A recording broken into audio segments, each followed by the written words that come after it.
మర్నాడు టైంకి సరిగ్గా సునంద కళ్యాణి ఇంటికి వెళ్ళింది. అక్కడి నుండి ఇద్దరూ కాలేజీకి వెళ్లారు. సాయంకాలం 5 గంటలు కావడం వల్ల సైకాలజీ డిపార్ట్మెంట్లో విద్యార్థులెవరూ లేరు. సునంద, కళ్యాణి ప్రొఫెసర్ గదిలోకి వెళ్ళగానే ఆయన లేచి నిల్చున్నారు.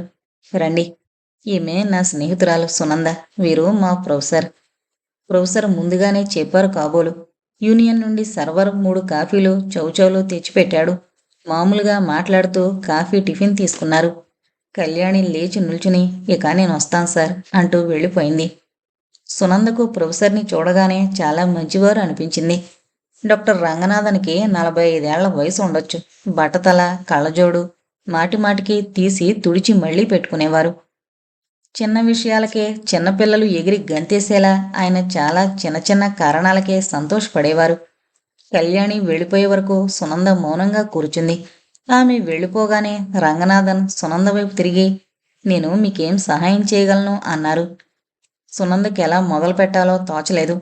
భయపడకుండా అంతా చెప్పమ్మా, ఏం పర్వాలేదు అని ఆయన సునందకు ధైర్యం చెప్పారు. ఈ మధ్య నా మనసేం సరిగ్గా లేదనిపిస్తోంది. నీకలా అనిపించడానికి కారణమేమిటో తెలీదు. Something is wrong with my mind అని మాత్రం చెప్పగలను. సంథింగ్ ఈజ్ రాంగ్ అని ఎలా చెప్పగలుగుతున్నావు? నేను మొదట్లా లేను. మొదట్లా అంటే ఇంతకు మునుపు ఎలా ఉండేదానివి? మునుపు ప్రశాంతంగా ఉండేదాన్ని. భోజనం హాయిగా చేసేదాన్ని. రాత్రులు హాయిగా నిద్రపోయేదాన్ని. ఉత్సాహంగా ఉండగలిగేదాన్ని. అంతకే మనసు సరిగ్గా లేదని ఎలా చెప్పగలవు? నరాల దౌర్బల్యం వల్ల కూడా ఇలా అయి ఉండొచ్చు. అజీర్ణమైన నిద్ర పట్టదు. భోజనం సహించదు. నాలో దైహికంగా ఎలాంటి మార్పు లేదు. మానసికంగానే ఏదో మార్పు జరిగింది. మనసులో నాకు తెలియకుండానే ఏదో బాధ పెడుతోంది నన్ను. అదెలా చెప్పగలవమ్మా? ఇప్పుడు ఇప్పుడు నాకేమీ అక్కర్లేదు. అన్నింటి మీద విసుగొస్తోంది. ప్రపంచమంటేనే అసహ్యంగా ఉంది. ఒక్కోమారు ఆత్మహత్య చేసుకుందామనిపిస్తోంది. ప్రొఫెసర్ ముందుకొంగి అడిగారు. ఆత్మహత్యా ప్రయత్నం ఎన్నడైనా చేశావా? 2 మార్లు ప్రయత్నించాను. చావన్నా భయమే నాకు. మనకు కనిపించని చావు కన్నా కనిపించే జీవితమే నయమని ఆ ప్రయత్నాలను విరమించాను. అయినా రోజుకు 2-3 సార్లైనా చావును గురించిన ఆలోచన వస్తుంటుంది. ఎప్పుడూ పరధ్యానంగా కూర్చునుంటాను. మీతో మాట్లాడుతున్నా నా మనసు ఇక్కడ ఉండదు. మునుపట్ల ఇప్పుడు ఏ విషయం మీద కాన్సన్ట్రేట్ చేయలేకపోతున్నాను. ఒక క్షణం కూడా ఒకే విషయాన్ని గురించి ఆలోచించలేకపోతున్నాను. చాలా అల్పమైన విషయాలకు కూడా ఏడుపు వస్తోంది. చాలా చిన్న చిన్న విషయాలకు నాకెన్నడూ ఏడుపు రాదు. ఎవరైనా ఒక చిన్న మాట అన్నా ఏడుపు వస్తోంది. ఒక ఉదాహరణ ఇస్తావా అమ్మా? అన్నయ్య కొడుకు దినకర్ షికారుకు తీసుకువెళ్ళమని మొండికేశాడు. నాకు వెళ్ళాలని లేదు. వాడు మొండికేయడం చూసి నాకు ఏడుపు వచ్చింది. నన్ను ఎందుకు అందరూ ఇలా ఏడిపిస్తారు అని ఏడుస్తూ వెళ్ళిపోయాను. అందరూ అంటే ఎవరెవరు? నాకు తెలీదు. నేనేదో మాట్లాడుతూ అలా అన్నాను. తర్వాత ఇంత చిన్న విషయానికి ఏడ్చేశానేంటి అని ఆశ్చర్యపోయాను. నువ్వేం చదువుతున్నావమ్మా? సునంద స్కూలుకి వెళ్లే అమ్మాయిలా ఉండడం వల్ల రంగనాథన్ అడిగారు. వాయిల్ చీర, కొత్త రకం జాకెట్టు, చేతిలో పుస్తకాలు చూసి చదువుకునే అమ్మాయి అనుకున్నారాయన. నేనిప్పుడు చదువుకోవడం లేదు. మహారాణి హైస్కూల్లో టీచర్గా పనిచేస్తున్నాను. ఏం చదువుకున్నావు? BA, BT. పర్వాలేదే, నువ్వింకా చదువుకుంటున్నావనుకున్నాను. బిఏలోని కాంబినేషన్ ఏంటి? History, politics, economics. అందువల్లే నీకు నా పరిచయం కాలేదు. సైకాలజీ తీసుకునుంటే నా పరిచయం అయి ఉండేది.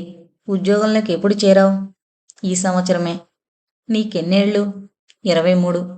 నీ మనసులోని మార్పులింకా ఏమేమున్నాయి? ఇంతకుముందు నాకు అసలు కోపం వచ్చేది కాదు. ఇప్పుడు చాలా తరచుగా తొందరగా కోపం వస్తోంది. ఒక్కోమారు నా మీద నాకు కోపం వచ్చి నూతిలో పడి చచ్చిపోదామనిపిస్తోంది. నూతిలో పడే చావాలని ఎందుకు అనుకుంటున్నావు? చావాలంటే బోలెడు మార్గాలున్నాయి. విషం తీసుకోవచ్చు, ఉరి పోసుకోవచ్చు, కారు కింద పడచ్చు. ఇన్నుండగా నూతిలో పడే చావాలని ఎందుకు అనుకుంటున్నావు? చావాలంటే ఏదో ఒక మార్గం కావాలి కదా. నాకు తోచింది నుయ్యి, అంతే. ఇంకా ఏమేమనిపిస్తుంది? చాలా సెల్ఫ్ కాన్షియస్గా ఫీల్ అవుతున్నాను. వీధిలో నడుస్తుంటే అందరూ నన్నే చూస్తున్నారు, నా గురించే మాట్లాడుకుంటున్నారు అనిపిస్తోంది. అందువల్లే నలుగురితో కలిసి తిరగలేకపోతున్నాను. ఇన్ఫీరియారిటీ కాంప్లెక్స్ ఈ మధ్యనే బయటకొచ్చింది. మునుపు ఎలా ఉండేదానివి? మునుపు నాకు స్నేహితులు, ఆటలు, పాటలు అన్నీ కావాలనిపించేది. నేను దేనిలోనూ మిగిలిన వారికన్నా తక్కువ అనుకునేదాన్ని కాదు.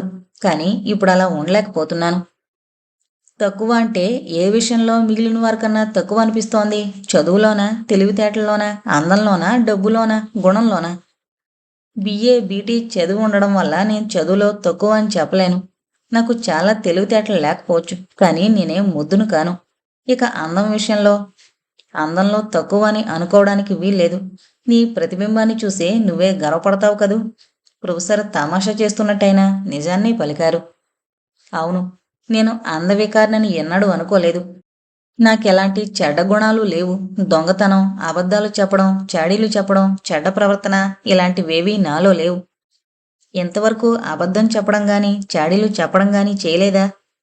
నాకు జ్ఞాపకం వచ్చినప్పటి నుండి చేయలేదు. ఇక డబ్బు విషయం, మేం పేదవాళ్ళం కాము. మధ్యతరగతి కొంచెం పైనే ఉన్నామనే చెప్పొచ్చు. నచ్చిన బట్టలు, ఇష్టపడిన నగలు కొనుక్కునే తాహతుంది మాకు. అందువల్ల మీరడిగిన ఏ విషయంలోనూ నేను ఎవరికీ తక్కువ అని అనుకోలేను.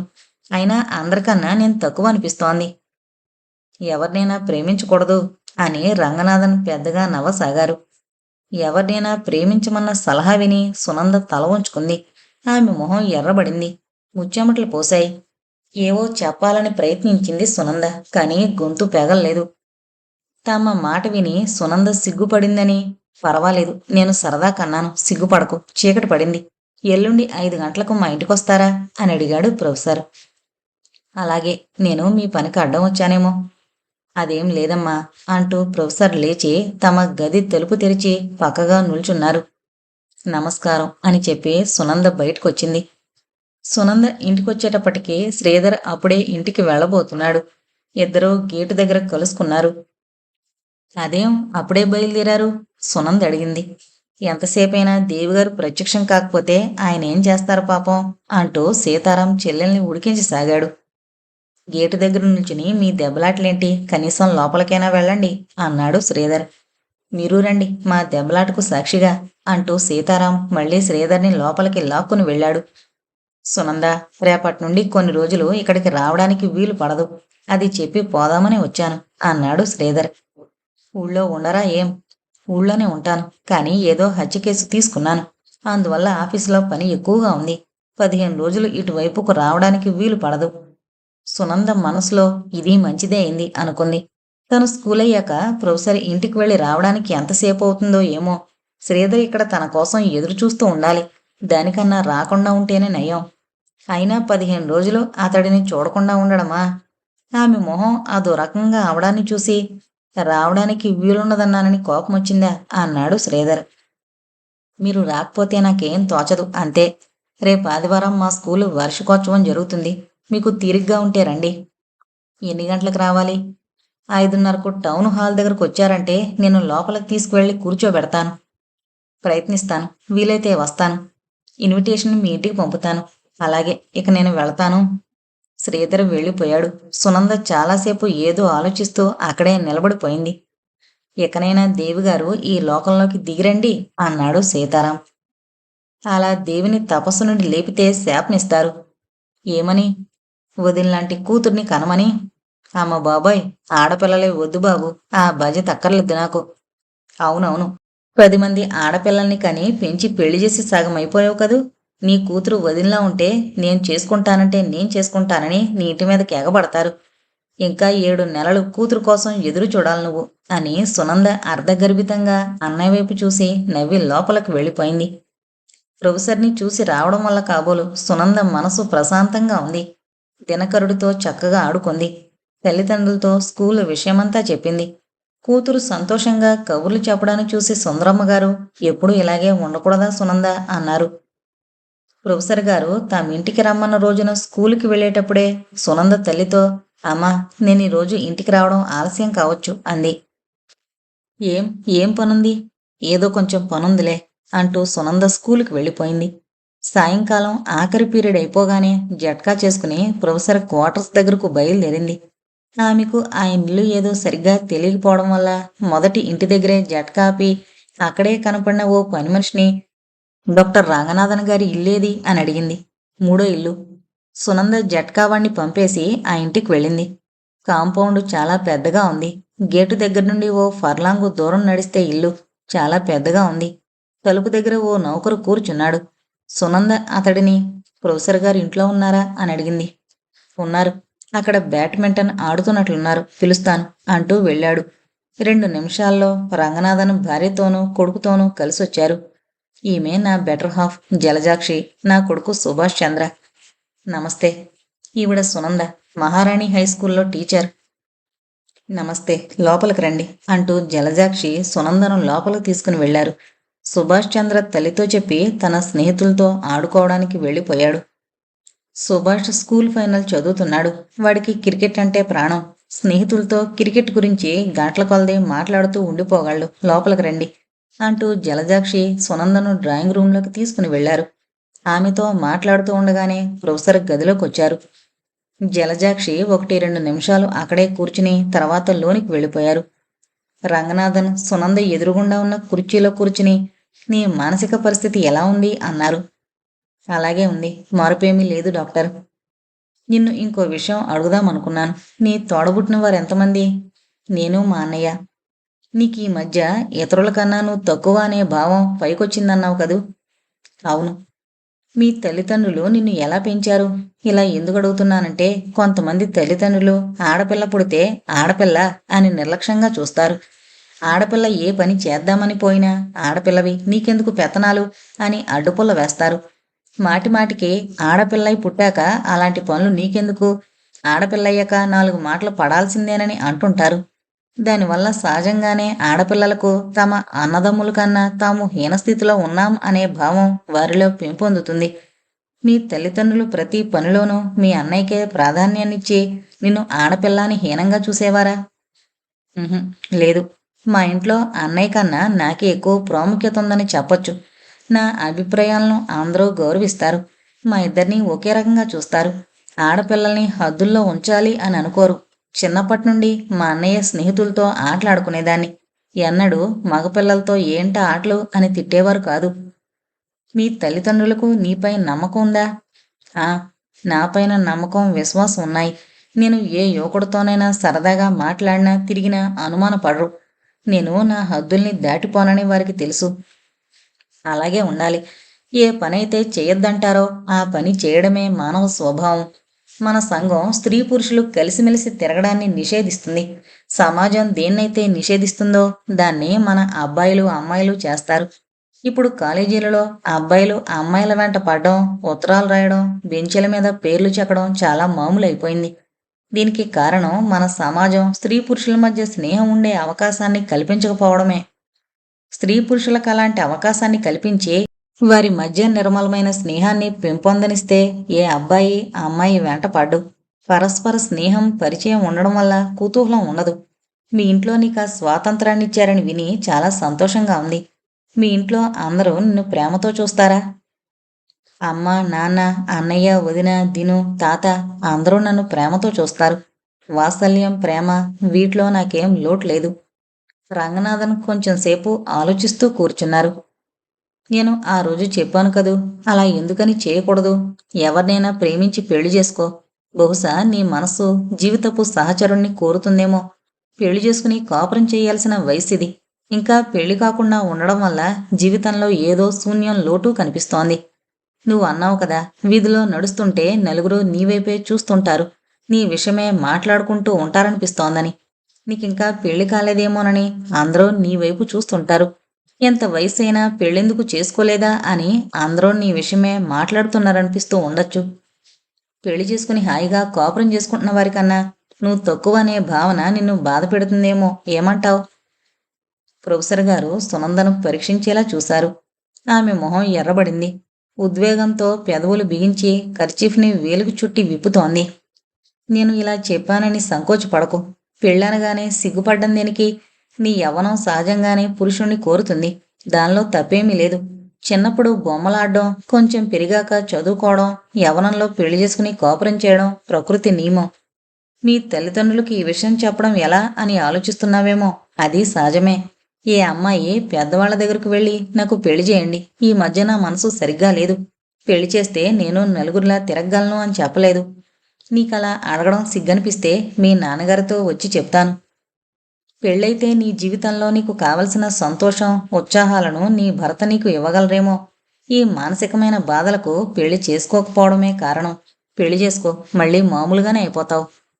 సునంద మౌనంగా కర్చీఫ్ని వేలుకు చుట్టి విప్పి కాలక్షేపం చేస్తోంది. ఏం, నేను చెప్పింది నీకు నచ్చలేదా? అపార్థం చేసుకోకు, నేను ఉన్న సంగతే చెబుతున్నాను. సునంద నెమ్మదిగా అంది. పెళ్లి నిశ్చయమైంది. ఏమన్నావు? డాక్టర్ రంగనాథన్ ఆశ్చర్యంతో అడిగారు. ఈ వేసంగిలో నా పెళ్లి జరగబోతోంది. పెళ్లి నిశ్చయమై ఎన్ని రోజులైంది? 3 నెలల క్రితమే నా పెళ్లి నిశ్చయమైంది. వరుడెవరు? మా అన్నయ్య స్నేహితుడు శ్రీధర్ అని ఆయన పేరు. ఏం ఉద్యోగం చేస్తున్నారు? ఈ ఊళ్ళోనే అడ్వకేట్గా ఉన్నారు. అయితే అయితే ఈ అబ్బాయిని నీకిష్టం లేకుండానే పెళ్లి చేసుకోవడానికి ఒప్పుకున్నావా? బహుశా అతడంటే నీకిష్టం లేకుండా ఉండి తల్లిదండ్రుల మాట కాదనలేక ఒప్పుకున్నావా? అందువల్ల నీ మనసులో ఇలా విప్లవం చెలరేగిందేమో. మాది ప్రేమ వివాహం. ప్రేమ వివాహమా? అవును. శ్రీధర్ మా అన్నయ్య స్నేహితులు. మా ఇంటికి తరచుగా వస్తుండేవారు. మా మధ్య పరిచయం స్నేహంగా మారింది. 3 నెలల క్రితం మేమే పెళ్లి చేసుకోవడానికి ఒప్పుకుని పెద్దవాళ్లకు తెలియజేశాం. అందరూ ఈ పెళ్లికి అంగీకరించారు. ఈ వేసంగిలో మా పెళ్లి జరుగుతుంది. ఓ 2 నిమిషాలు మౌనం వహించి మళ్ళీ రంగనాథన్ అడిగారు. పెళ్లి నిశ్చయమయ్యాక నీకు ఆ అబ్బాయిలో అనుమానం రేకెత్తిందా? అతడు నిన్ను సరిగ్గా ప్రేమించడం లేదన్న అనుమానం గాని, లేకపోతే నువ్వు అతడిని కావలసినంతగా ప్రేమించడం లేదన్న సంశయం కాని బయలుదేరిందా నీ మనసులో? ఈ సందేహంతో ఉండగా పెళ్లి చేసుకోవడం ఎలా అన్న ఆలోచన. శ్రీధర్ నన్ను ఎంతగానో ప్రేమిస్తున్నారు. ఆయన నన్ను ఎంత ప్రేమిస్తున్నారో నాకు తెలుసు. నువ్వో? నేను ఆయన్ని ప్రేమిస్తున్నాను. మనఃపూర్వకంగా ప్రేమిస్తున్నాను. నా మాటలు నమ్మండి. నేను అబద్ధం చెప్పడం లేదు. నేను ఆయన్ని చాలా చాలా ప్రేమిస్తున్నాను. సునంద స్వప్నంలోలా మాట్లాడింది. నీ మాటల్లో నాకు నమ్మకముంది. కానీ ఈ విప్లవం ఎప్పటినుండి మొదలైంది? పెళ్లి నిశ్చయం కాకమునిపేనా, లేకపోతే నిశ్చయమయ్యాకానా? పెళ్లి నిశ్చయమయ్యాకనే. అంతకుముందే మనసు అదో రకంగా ఉండేది. పెళ్లి నిశ్చయమయ్యాక నా మనసు ప్రశాంతంగా ఉండలేకపోతుంది. శ్రీధర్ నా దగ్గర ఉండేంతవరకు అన్నిటినీ మరిచిపోయి హాయిగా ఉంటాను. ఆయన కనుమరుగైన వెంటనే ఏమేమో ఆలోచనలొస్తాయి. ఏమేమో ఆలోచనలు. ఆత్మహత్య చేసుకుందామనిపిస్తోంది. ఏడుపొస్తోంది. కోపద్వేషాలు నన్ను చుట్టుముడతాయి. ఎవరి మీద కోపం, ద్వేషం వస్తుంది? ఫలానా వ్యక్తి అని కాదు, అందరి మీద వస్తుంది. ఒక్కోమారు నా మీదే ఆపుకోలేనంత కోపం వస్తుంది. మాట్లాడుతూనే చేతి గడియారం చూసుకుని అప్పుడే 7:30 అయింది, ఇక నేను వెళతాను అంది సునంద. మళ్ళీ ఎప్పుడొస్తావమ్మా? ఎప్పుడు రమ్మంటారు? ఆదివారం సాయంకాలం రావడానికి వీలు పడుతుందా?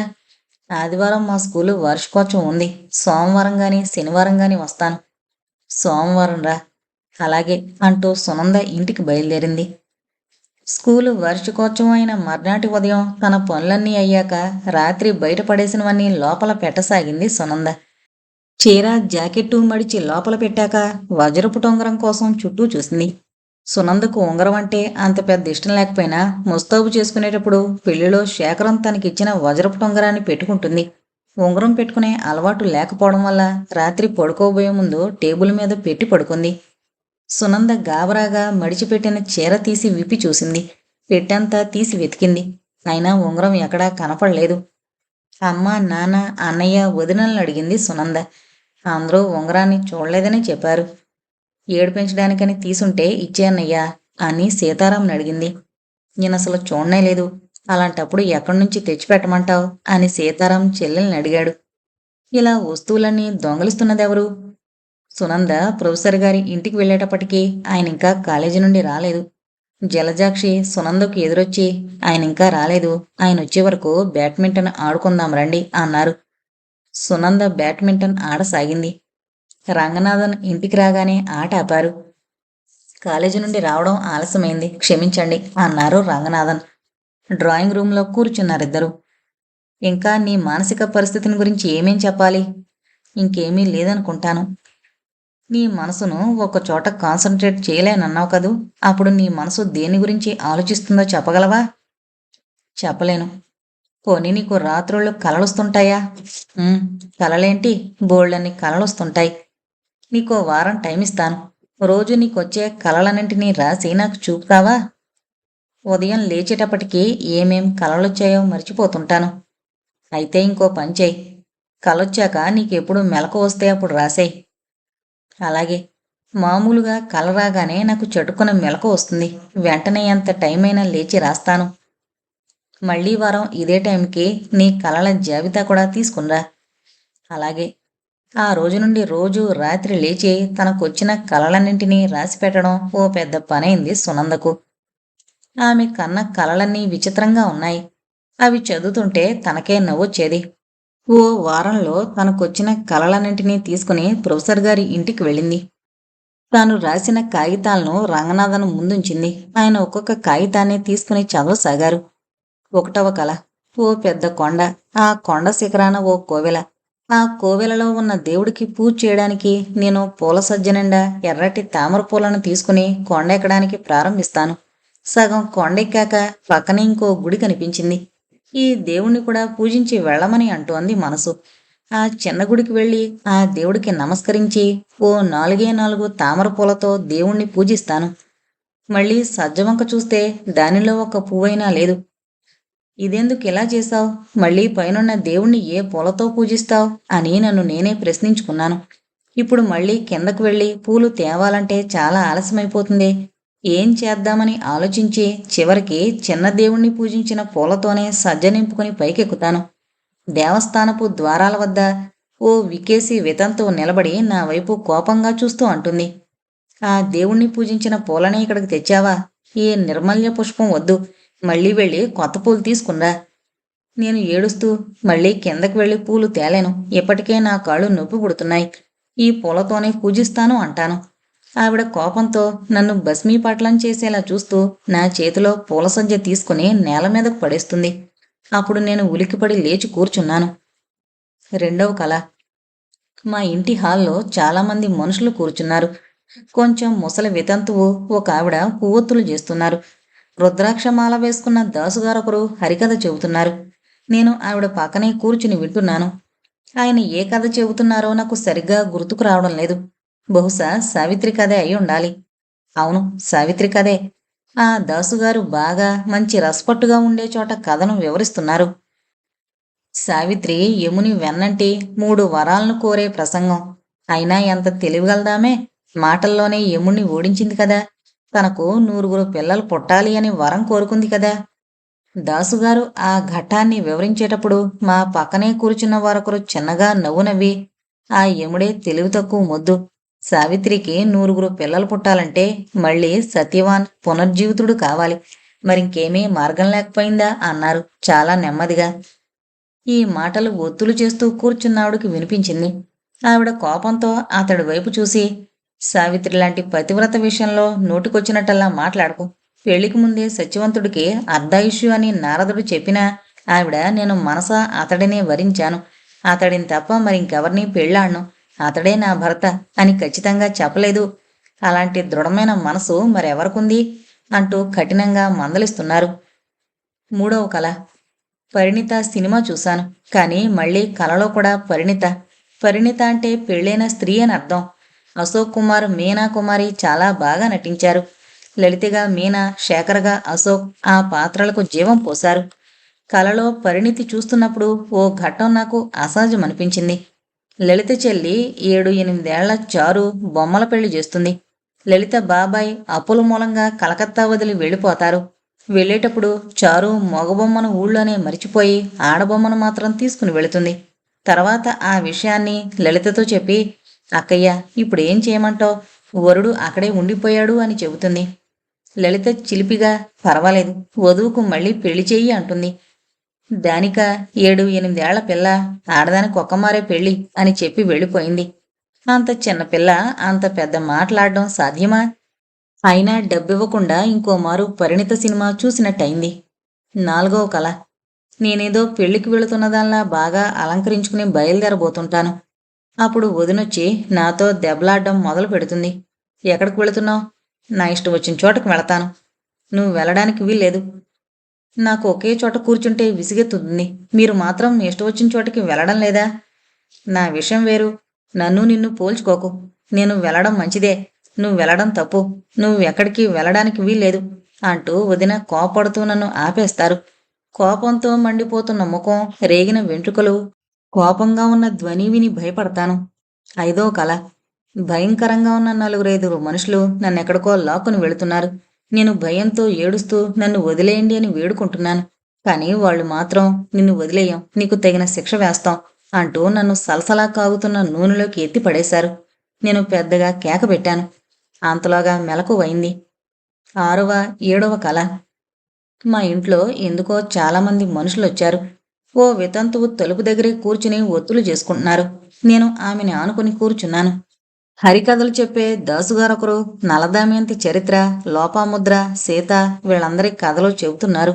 ఆవిడ అప్పుడప్పుడు నన్ను చూసి, దాసుగారు చెప్పే కథలన్నీ జాగ్రత్తగా వినమ్ములు, అందువల్ల ఇహపరాల్లో పుణ్యం లభిస్తుంది అంటూ నా వీపు నిమురుతున్నారు. రంగనాథన్, సునంద కళలన్నింటినీ చదివి ఆ కాగితాలు ఓ పక్కకు పెట్టి, నిన్ను 2 ప్రశ్నలు అడుగుతాను అన్నారు. అడగండి. మీ ఇంట్లో ఎవరైనా వితంతులున్నారా? లేరు. ఇంతకు ముందెప్పుడైనా ఉండేవారా? నేను 5-6 పిల్లగా ఉన్నప్పుడు మా నాన్నగారి అక్కయ్య వెంకమ్మ గారని ఉండేవారు. ఆ విషయం నీకేమన్నా తెలుసా? ఆమెకు చాలా చిన్న వయసులోనే భర్త చనిపోయారు. అప్పట్నుండి మా ఇంట్లోనే ఉండేవారావిడ. చాలా మడిగా వ్రతాలు అవి చేస్తూ నిష్టగా ఉండేవారావిడ. నాకు 8 ఏళ్లప్పుడు కాబోలు ఆవిడ చనిపోయారు. నాకు ఆవిడ విషయం అంతగా తెలీదు. ఆవిడ నువ్వంటే ప్రేమగా ఉండేవారా? "ఉమ్, నేనంటే ఆవిడ ప్రాణంగా చూసుకునేవారట. నేను కూడా ఎప్పుడూ అత్తయ్య అంటూ ఆవిడ వెనకే తిరిగేదాన్నట. భోజనం చేయడం, పడుకోవడం అంతా ఆవిడ దగ్గరే కావాలని పట్టుబట్టేదాన్నట. ఆవిడ నాకు కథలు చెప్పి నిద్రపుచ్చేవారట. కానీ నాకేదీ అంత స్పష్టంగా జ్ఞాపకం లేదు. రేపు నువ్వు వచ్చేటప్పుడు కొన్ని విషయాలు తెలుసుకునిరా. మొదటిది, మీ అత్తయ్య కోసమని అప్పుడప్పుడు మీ ఇంట్లో హరికథలు చెప్పించేవారా? రెండోది, ఆవిడ వ్రతాలు, నియమాలు, ఆచారం వీటి విషయంలో కొంచెం వివరంగా తెలుసుకునిరా. అలాగే. మీ వదిన నువ్వు స్నేహ విశ్వాసాలతోనే ఉంటారా, లేకపోతే అప్పుడప్పుడు దెబ్బలాడుకుంటారా? వదిన నన్ను ఓ తల్లిలాగే చూసుకుంటారు. మేమిద్దరం వదిన మరదళ్ళలా లేం, స్నేహితుల్లా ఉన్నాం. మీ వదిన ఒక్కమారైనా నీ మీద కోపం చేసుకోలేదు? లేదు. ఆమె నన్ను చాలా వాత్సల్యంతో చూస్తారు. నువ్వు? మా అన్నయ్యను ఎంత ప్రేమతో, గౌరవంతో చూస్తానో వదినని అంతే ప్రేమతో, గౌరవంతో చూస్తాను. నిజమే చెప్తున్నావా? నేనెప్పుడూ అబద్ధాలాడను. నేను కొన్ని విషయాలు అడిగాను కదా, వాటిని గురించి వివరంగా తెలుసుకుని రేపు రామ్మా. సునంద ఇంటికి బయలుదేరింది. రంగనాథన్ అడిగిన ప్రశ్నలు కొంచెం విచిత్రంగా కనిపించాయి. ఎప్పుడో చనిపోయిన అత్తయ్యను గురించిన వివరాలు ఆయనకెందుకు అనిపించింది.